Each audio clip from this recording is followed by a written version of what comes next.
Hey, my loves, Tara with Joe here. I want to share with you a little bit about magic, specifically ceremonial magic stemming from the Western esoteric tradition, namely the Golden Dawn and all that stuff. I want to share this with you because I've shifted quite dramatically my approach and reasoning and motivation behind my practice in magic, which has been resurfacing over the past literally like 4 days. And in that shift of motivation, it changed everything. And I don't even think of magic in the same way as I used to. And I think that shift may help other people and may be a very effective form of healing, self awareness, and also just magic.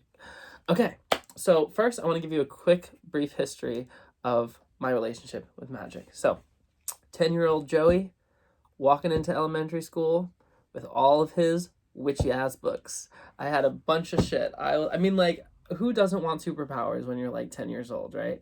Okay, so I'm walking into school and I got my, Scott Cunningham book on Wicca and whatever, house spells, love spells, these spells. So I was really into witchcraft and all of that, but I was into it because, I wanted to move shit with my mind, duh. And, I never quite got to that point, but I did some cool stuff. I did experiment with some spells. I did create an altar space. I did honor the elements. I was doing that shit as a young little wizard, going to every new age store I could find. And luckily my parents were pretty supportive of that, pretty open to it. Once they like kind of looked at it and said, oh, okay, this isn't like devil worship, it's cool. Since then, tarot has been my consistent practice since I was about 10 years old. So I've been doing that for a while. Magic has not been consistent. Magic has been in and out, up and down. And generally, for the most part, it's been more of an academic, philosophical appreciation for it. So I admittedly have been, for the most of my life, more of an armchair occultist. So if you haven't heard that term, it's pretty much the type of occultist that reads all these books. That's just like the half of it. All these books. I usually like get towers of books because I never finish them and then they fall over and I have to start a new tower. Anyway, all these books, but doesn't actually practice. Okay? Doesn't make it useless. Because I was taking my knowledge of this and having a philosophical kind of employment of that knowledge in my life. So I would like employ this information in life decisions and conversations and speculations. Also in my tarot and healing practice, a lot of these ideas would start. You really can't study esoteric tarot without studying like Western esotericism. You just can't. You can, but then it's not really the esoteric tarot. And so, yeah, it grew my understanding of Kabbalah and astrology and all that. And it was great. The magic, though, in practice came more from a interest in like something. It was like enticing to me, like it was interesting and it was fun. And so that, because of that desire, the samsara desire, up and down, my practice wasn't consistent. But in the past week, I have started practicing magic not because I'm interested in it in the way that I want ice cream, like I desire it, like that pleasure, or it's cool, or in the way that I want to, spin fire because it's artistically cool. I do it because it feels fucking amazing. I'm going to tell you how I got to this point. So months ago, I started adding to my arsenal of energy work tools. Okay, so I'm working a lot more with energy healing in my practice as a spiritual counselor and coach. And as I'm experimenting more and more with energy work, I'm judging less and less the way energy is supposed to show up to me. And that's opening so many doors. And I started to consistently not channel, but be reminded of in my imagination of this symbol, which is the Rose Cross on the back of the Aleister Crowley Thoth deck, painted by Lady Frida Harris. Best tarot deck ever, just saying. Team Thoth, yeah. But this image, I think it was somehow created by the Rosicrucians and then further developed or remixed by the Hermetic Order of the Golden Dawn.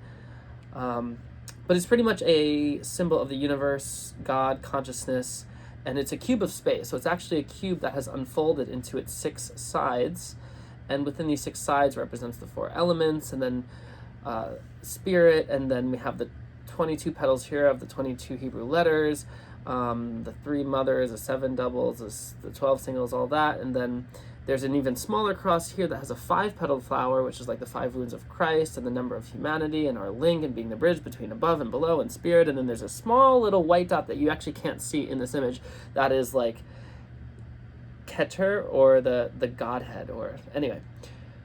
Very complex symbol, and this isn't even the whole thing. The full symbol has a bunch of writing on it and alchemical stuff and like Christian mysticism and a bunch of stuff. But anyway, it's been appearing a lot for me. And it has been appearing in the periphery of the idea that there is an observer behind all of my itchings and all of my desires and all of my attractions and aversions. So we know that we're samsara, right? Samsara is a world of suffering and the world of chasing and the world of desire. And we are on that wheel of samsara. I call it like doing your samsara cardio. You're always chasing something or running away from something in this world of samsara, right? And so I'm getting messages from multiple people and multiple mentors and different things about what is the observer. And this is my question now. What is the observer, the underlying consciousness, the underlying essence that existed maybe infinitely before and behind that grasping, that feeling of desire, that taste or that need or that addiction or that pattern or that aversion or that fear, whatever it is, whether it's positive or negative charge. If there's a charge, you're not at 0. You're not at that Kabbalistic 0, as it's called in Kabbalah, or that neutral point, that infinite space of nothingness, which to me is the observer.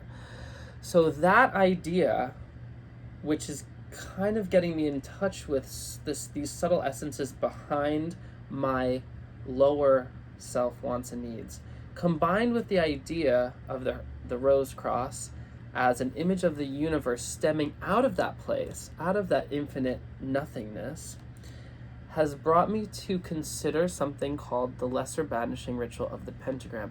Now, this is one of the first exercises that is taught in a lot of esoteric orders, especially the Golden Dawn. And I just kept thinking of this damn fucking ritual all the time. And I didn't really care about it. I wasn't doing magic. I wasn't doing ceremonial magic.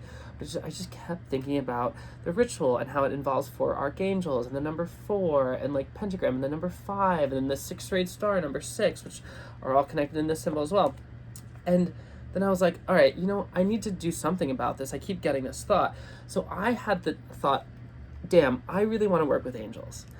I wish there was a book on angels and archangels, but not like some high fructose corn syrup bullshit where you have like naked babies riding unicorns and it's like, Archangel Michael will answer all your dreams and everything is light and love. Like, no, I want like the angels as in the intelligence underlying reality, like the Kabbalistic organized angels and the divine names and like where they come from and the planetary intelligences and the zodiacal, like all that shit. But I was not aware of a book that really went into it. There were books that talked about it tangentially, but not literally like focused on that. And I was led for the 2nd or 3rd time to the amazing magician Damien Eccles, who was actually on episode 3 of The Midnight Gospel with Duncan Trussell. Amazing episode. Watch that shit right now. And he inspired the shit out of me because he studied magic on death row, being wrongly accused, and it was his magic, 18 years of magic on death row, that got him out. But anyway, badass, check him out. He just came out with a book in the past couple weeks or so called Angels and Archangels. And it's exactly the thing that I was asking the universe for. So I smashed that order button on Amazon, got that book, and I'm reading it. Let me just show it to you because it's beautiful. Damien Eccles, Angels and Archangels. And this book has been re-inspiring my practice as a magician. But here's the thing. I am not interested in magic in the way I want to read Lord of the Rings or in the way I want to watch Game of Thrones. The reason I've been practicing magic in the past 4 or 5 days is because it feels good. And I learned this from, there's this podcast called Podcast 30, an amazing Reiki master. And she talks about Reiki as, her philosophy is, it doesn't matter what you think about Reiki, it doesn't matter what you feel about it or your philosophy about it. You can have any feeling or thought about it. All that matters is the practice. That is it. And when I heard that, I realized that Reiki is what is. It's the universal life energy. It's Reiki, universal energy, divine energy. That's what it is. That's the answer and the question. It's not, how am I going to use Reiki? No, Reiki is what it is. And so now, applying that lens to ceremonial magic is what it is. I'm not doing magic to manifest a relationship or to get more money or to whatever. I'm doing ceremonial magic because that's what it fucking is. It's 4 directions and 4 elements and 4 archangels. And they feel fucking so good because they're true. That's how you know something's true for you, if it feels good before, during, and afterwards. And it's, whereas before I would kind of think about the metaphysics and the philosophy behind it. For example, I would ask questions like, are these angels psychological? Are they metaphysical? Are they outside your body? Are they in your brain? Blah, blah, blah, blah. Like, it doesn't fucking matter. Like, it really doesn't. If you do the work and it feels good, then that's what it is. So, I wanted to share that with you because I'm all about taking healing into your own hands and following your own truth. And right now, this truth is my truth. And of course, it's going to change because I change every fucking 5 weeks. But that's what I'm up to now, and I'm really excited about it. So let me know if you are also practicing similar things or have experience, or what your thoughts are. I am so down to geek out about ceremonial magic and the Western esoteric tradition all day long. I'm also reading John Michael Greer's book, Learning Ritual Magic, and I'm referencing mad books all the fuck over the place in my room. But yeah, lots of stuff going on. So much love. Let me know your thoughts, and let's continue to explore consciousness together. Thank you.